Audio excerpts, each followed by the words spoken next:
Hello, everyone, and welcome back to my channel. So today we are discussing a very critical issue in Nigeria's economy today, which is the exchange rate crisis. So let's explore some of the factors behind the naira's volatility.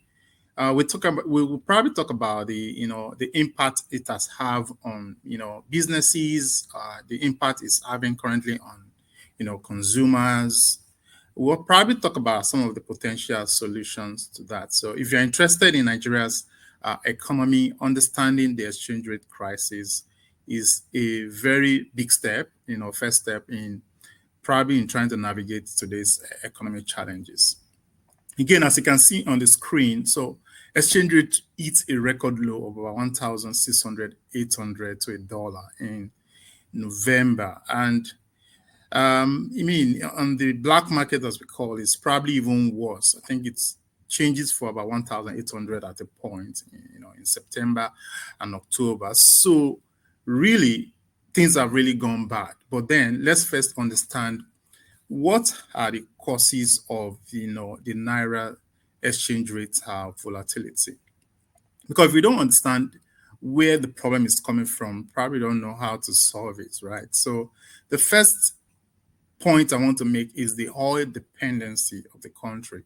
So Nigeria, as we know it, the economy is really heavily dependent on oil exports. So that accounts for a larger share of our foreign exchange earnings. So when global oil prices are high, Nigeria's foreign earnings grow.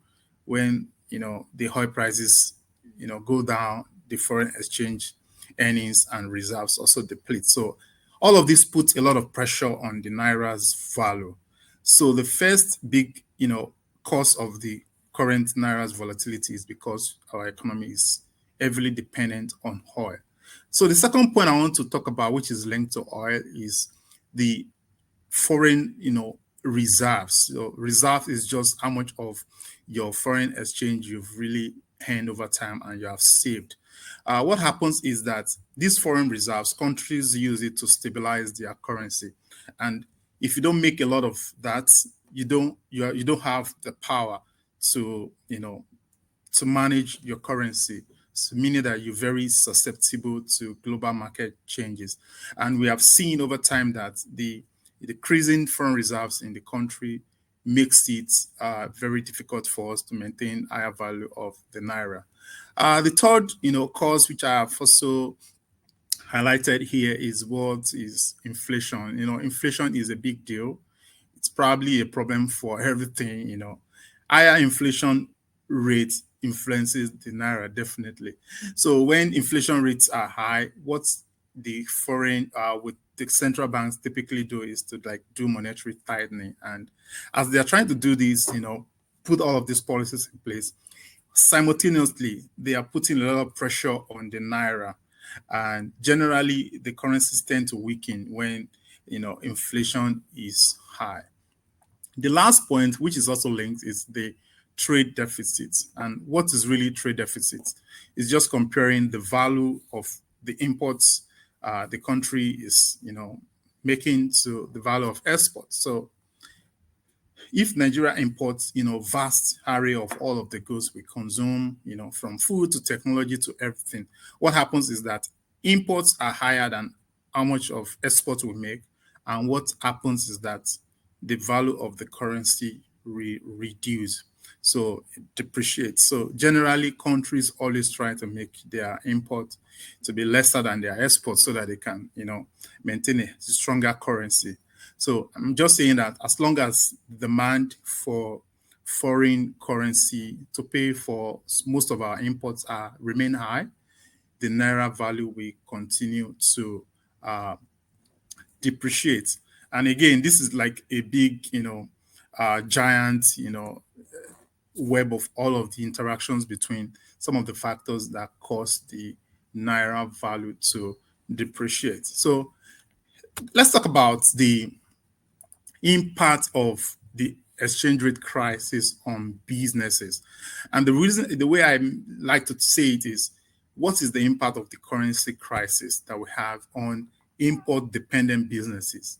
And as probably we know, most of the businesses are really import dependent, because if they're not depending on, import for the raw materials, they're even depending on it for semi-finished goods, so, or to technology or to machinery, or I mean all of the factors of production you can think about. We have most of them, really heavily import dependent. So first, effect on business is high import cost. Generally, when naira depreciates, what happens is that businesses have to pay more naira to purchase foreign goods. And for most of the import dependent businesses, what happens is the cost of production increases. It leads to increased prices. It leads to, higher prices to consumers. If they cannot pass those, costs to consumers, what happens is that their margins decrease. You can see the general is a web. If a business is heavily import dependent, higher costs, higher, exchange rates depreciation means they are, paying a lot to import, higher cost of sales. If they cannot increase the price to consumers, they have lower margins. So generally, businesses can actually run out of operation because of this currency crisis. Another, effect is what is called the pricing instability. It's a big deal, right? Because generally, companies should be able to forecast their costs, to, relatively, accurately, to a foreseeable future. But if they cannot do that, because every time the exchange rate is changing and they go to the, markets at different costs, meaning that the consumers cannot even be sure of how much price they can pay for all the goods and services from a business.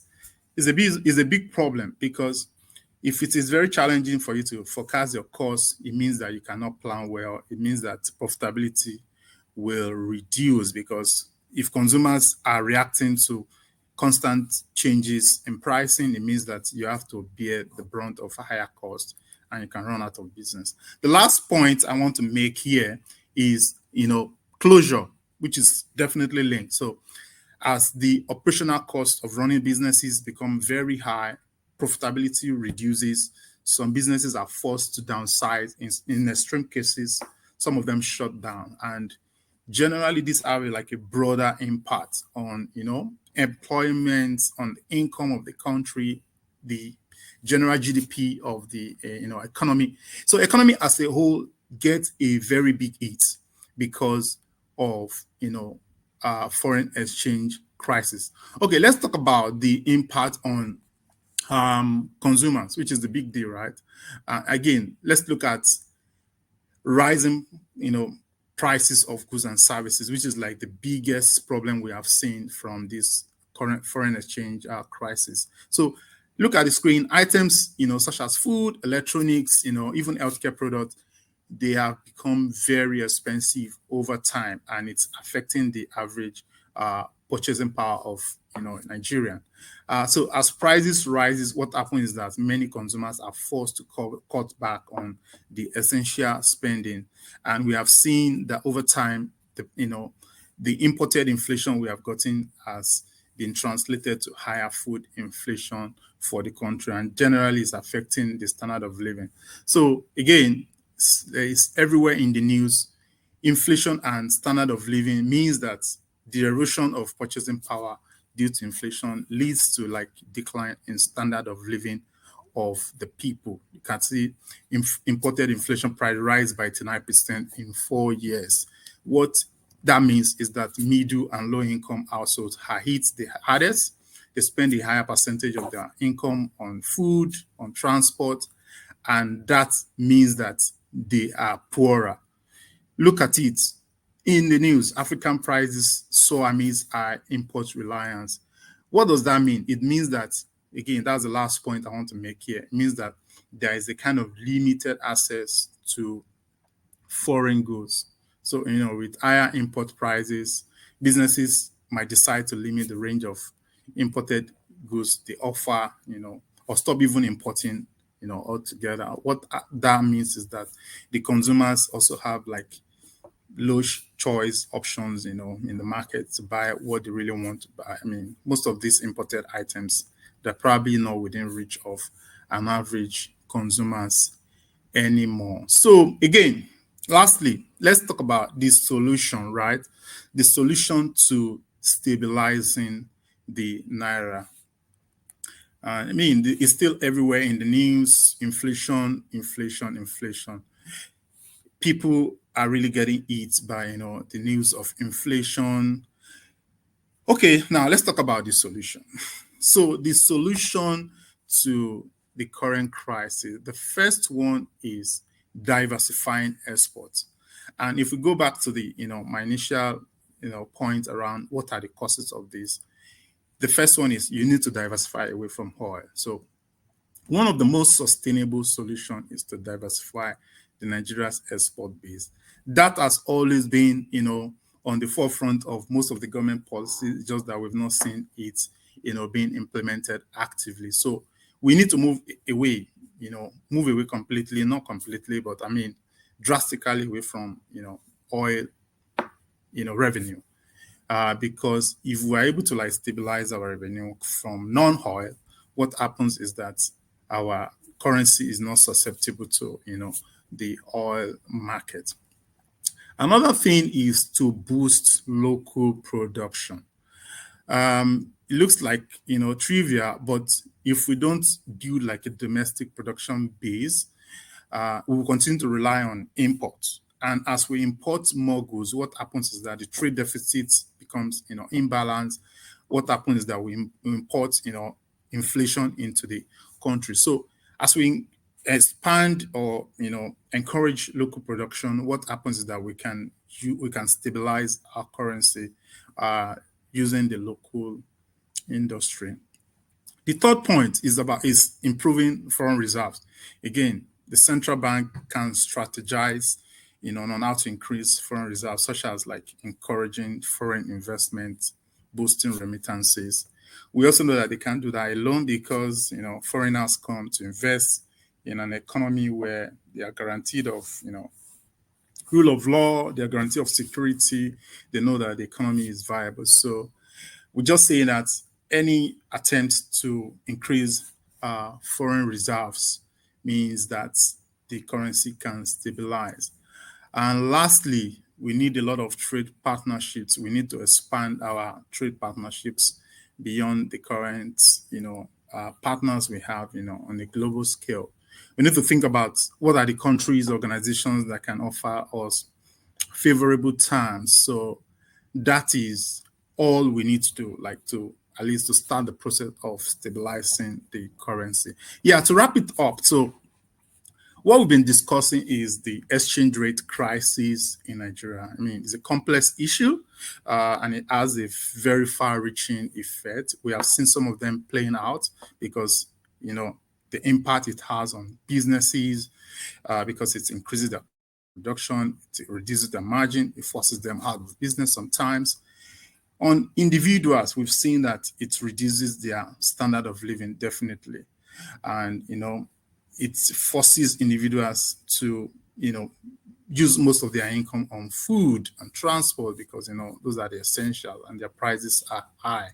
So by addressing some of the, structural issues and some of the solutions we have talked about, what we can see is that we continue to start having a more stable currency. And that is what this video is just trying to explore. So thanks again for watching. And I really appreciate your inputs. If you think I need to talk about something else that is of interest to you, let me know in the comment section.